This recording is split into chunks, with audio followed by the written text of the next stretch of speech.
Assalamualaikum warahmatullahi wabarakatuh. Selamat pagi kepada Bapak Arif Setiawan selaku dosen mata kuliah linguistik umum dan juga teman-teman kelas A. Di sini kelompok kami akan mempresentasikan linguistik dari perspektif sejarah. Sebelum itu, izinkan saya memperkenalkan anggota kelompok kami. Yang pertama, Aisyah Karisma Yogi. Yang kedua, Bulan Azhara Putri Barinto. Yang ketiga, Eva Widya Arlini. Dan yang keempat, Happy Nur Hidayati. Pokok bahasan dari presentasi kami yaitu yang pertama, linguistik dari segi sejarah. Yang kedua, periode awal. Yang ketiga, periode perkembangan. Dan yang keempat, periode pembahasan. Dalam linguistik, sejarah linguistik dibagi menjadi 3 tahap perkembangan, yakni yang pertama yaitu tahap grama. Tahap ini lebih banyak memberikan aturan-aturan dalam bahasa, mana yang benar atau salah, normatif, dan terbatas. Yang kedua, tahap filologi. Pada tahap ini, pekerjaan mereka lebih banyak membuat penafsiran terhadap teks-teks yang ada. Studi tertuju pada sastra, adat istiadat. Dan yang ketiga, tahap perbandingan, komparatif filologi. Pada tahap ini, para ahli memperbandingkan bahasa yang satu dengan yang lain. Periode awal. Periode awal dibagi menjadi masa India, masa Yunani, masa Romawi, masa pertengahan, dan masa Renaissance. Masa India. Orang India mempelajari bahasa untuk tujuan ritual dan agama. Dengan mempelajari bahasa dengan baik, mereka bisa mengucapkan doa-doa yang terdapat dalam buku Veda dengan baik pula.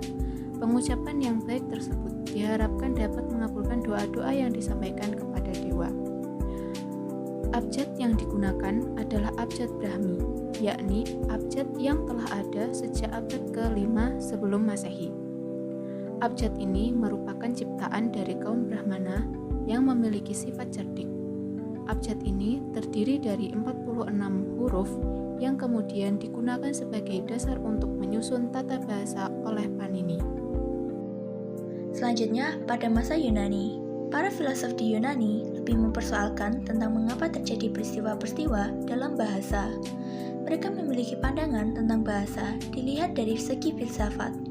Yang berperan pada saat itu yaitu Plato dalam percakapan Kratilos, Socrates pada 460 sampai 399 sebelum Masehi, dan Aristoteles pada 384 sampai 322 sebelum Masehi yang membahas tentang lambang dan acuannya. Mereka pun telah membahas tentang pembagian kelas kata. Plato membaginya atas onoma, nomen, dan rema, verbum. Oleh Aristoteles membaginya menjadi 3, yaitu onoma, rema, dan sindesmoi. Oleh kaum Stoa atau Stoik, pada abad keempat sebelum Masehi diperluas lagi menjadi 4, yaitu nomen, verbum, sindesmoi, dan artrom atau kata sandang.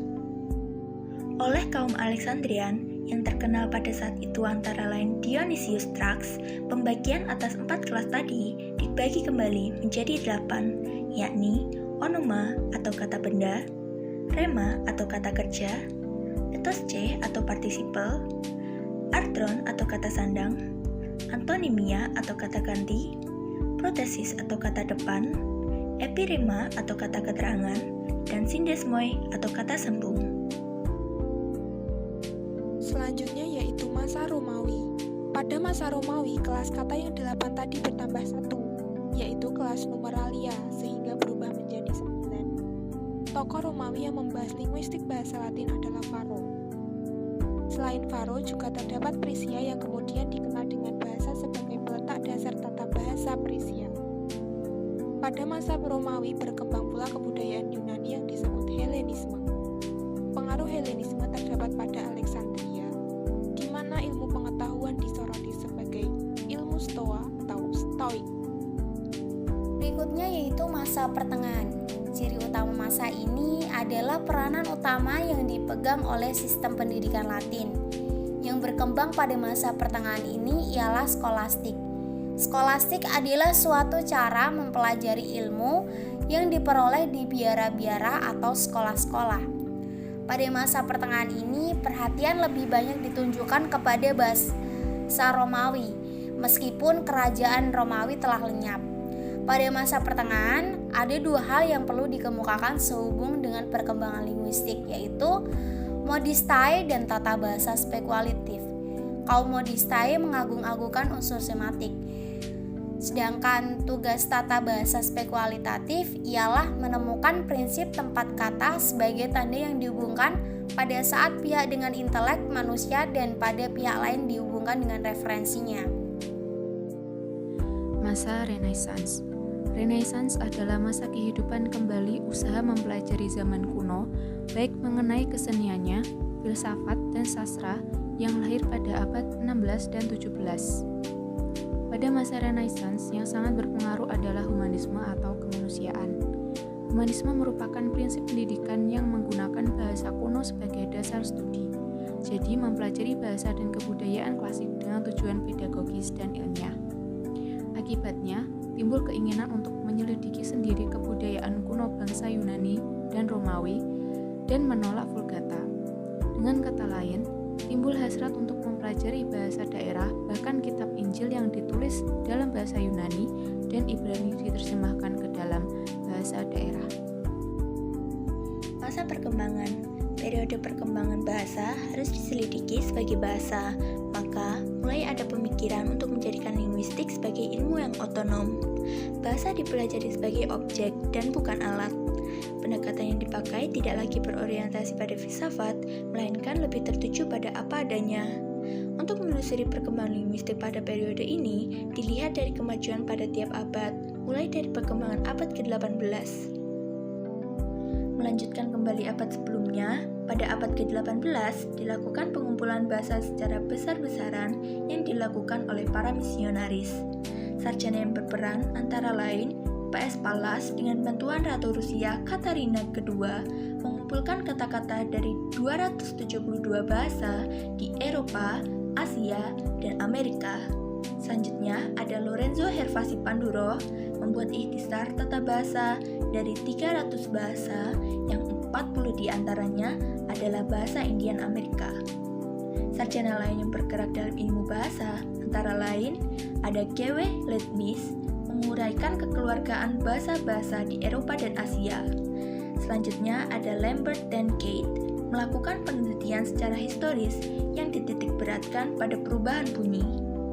Pada masa ini disebut Age of Reason, di mana segala sesuatu dilihat dari segi akal dan rasio, sehingga banyak muncul pemikir-pemikir dunia. Yang menakjubkan ketika Sir William Jones dari East India Company membawa hasil penelitian orang India kuno pada tahun 1786.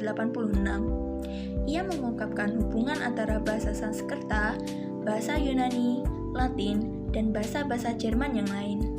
Ia juga memperkenalkan Gakuntala dan Manu kepada dunia. Selanjutnya yaitu pada abad ke-19. Pada abad ini dianggap sebagai abad mulai majunya linguistik, terutama linguistik historis komparatif. Tokoh-tokoh yang berperan diantaranya 1. E.B. Condillac.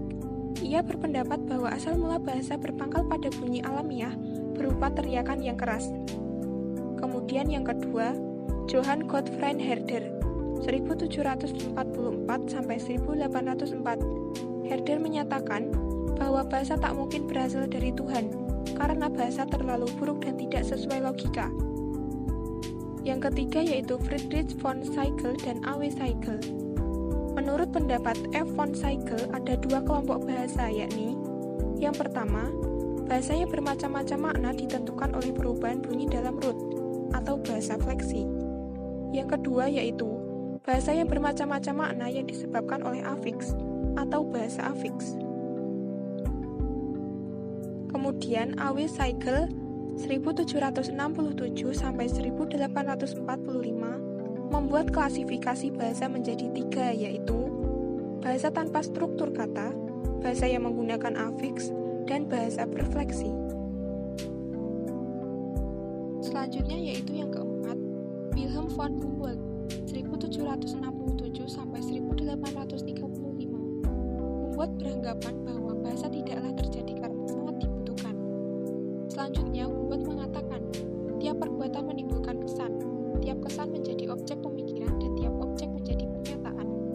Yang kelima yaitu Erkarax, 1787 sampai 1832. Lax menyatakan kalau ada persamaan antara dua bahasa, maka hal itu disebabkan oleh kekeluargaan bahasa tersebut. Yang keenam yaitu Franz Bopp, 179 sampai 1867. Dalam usaha menemukan bentuk asal, Bopp menggunakan teori yang menyatakan bahwa tiap kalimat sebenarnya terdiri dari 3 bagian, yakni subjek, predikat, dan kopila. Kemudian yang ketujuh, Jacob Grimm, 1785 sampai 1863. Grimm sebenarnya bukanlah ahli fonetik, tetapi jasanya yang utama yakni membuka jalan ke ilmu bunyi. Yang delapan, A. Schleider, 1821 sampai 1868. Schleider berpendapat bahwa pertumbuhan bahasa bersifat historis, tetapi pertumbuhan itu didapati dalam yang semurni-murninya. Kaum 80 dan sesudahnya. Pada kaum 80 ini, ilmu bunyi berkembang dengan pesat. Kemajuan ilmu bunyi itu berkat jasa W.D. Whitney. Whitney lahir di Northampton pada tahun 1854 menjadi guru besar bahasa Sanskerta dan filologi komparatif di New Haven. 40 tahun setelah kaum 80, antara tahun 1870 sampai 1880 lahir aliran baru yang menamakan diri kaum neogrammatik sebagai hasil polemik antara Karl Brockman dan Curtius. Pada waktu itu, para sarjana tidak memperlihatkan lagi persoalan asal mula bahasa, bahkan asal mula akhiran. Penemuan lain oleh kelompok ini adalah hukum palatal, yang tidak diketahui siapa pencetusnya, yakni perubahan gutural menjadi palatal. Bunyi-bunyi yang terdapat dalam bahasa Indo-Jerman, dalam bahasa-bahasa Jerman menunjukkan perimbangan tertentu yang dapat dijelaskan karena dua peristiwa, yakni yang pertama yaitu pergeseran bunyi pertama. Ini adalah perubahan konsonan labial, dental, velar, dan labioveral dalam bahasa Indo-Jerman menjadi konsonan lain dalam bahasa Jerman kuno. Yang kedua yaitu perpindahan aksen. Dalam bahasa Proto-Jerman, aksen tiap kata jatuh pada suku kata pertama, dan dalam bahasa Indo-Jerman, aksen itu bersifat bebas, artinya aksen itu dapat berpindah-pindah tempat. Perpindahan aksen dari suku pertama tentu terjadi sesudah pergeseran bunyi yang pertama. Saussure menyatakan kalau dalam bahasa Sanskerta terdapat bunyi A, maka dalam bahasa-bahasa Eropa terdapat 3 bunyi, A, O, E. Teori ini memberikan imbas baru terhadap persoalan pergantian bunyi dalam bahasa Indo-Jerman. Periode pembahasan. Yang pertama, ada tokoh Ferdinand de Saussure. Ferdinand de Saussure memiliki konsep-konsep linguistik. Yang pertama, konsep linguistik diakronik dan linguistik sinkronik. Yaitu, linguistik diakronik merupakan subdisiplin linguistik yang mempelajari perkembangan bahasa dari masa ke masa. Sedangkan linguistik sinkronik mempelajari bahasa tanpa mempermasalahkan urutan waktu. Yang kedua ada konsep form dan substance, yaitu bahasa berisi sistem nilai, bukan koleksi unsur yang ditentukan oleh materi, melainkan sistem ini ditentukan oleh keterbatasannya. Misal, mari dan dari memiliki perbedaan nilai dalam sistemnya karena terdapat fonem M dan D yang membedakan makna. Yang ketiga ada konsep signifian dan signifie. Artinya bahasa merupakan sistem lambang yang memiliki kombinasi antara bentuk signifian dan signifie. Contohnya, jika kita mengucapkan kata rumah, terdengar bunyi R-U-M-A-H yang kalau ditulis menjadi rumah. Apa yang didengar tersebut merupakan signifiannya, sedangkan bayangan kita terhadap rumah tersebut merupakan signifiannya. Yang keempat ada konsep sintakmatik dan paradigmatik, yaitu hubungan sintakmatik menentukan kombinasi elemen ke dalam bentuk dan kalimat yang kompleks, dan hubungan paradigmatik adalah hubungan antara unsur-unsur sistem bahasa. Contohnya, rumah si Ali akan dijual. bentuk rumah dihubungkan dengan bentuk lain yang utuh. Jadi, hubungan tersebut merupakan hubungan sintakmatis. Sedangkan hubungan paradigmatis adalah rumah, rumahnya, berumah, perumahan, dan lain-lain. Yang kedua ada tokoh L. Bloomfield. Bloomfield disebut sebagai bapak linguistik karena telah menjadikan linguistik sebagai ilmu yang otonom. Dia menjadi terkenal setelah konsep yang dibawanya menjadi aliran tersendiri.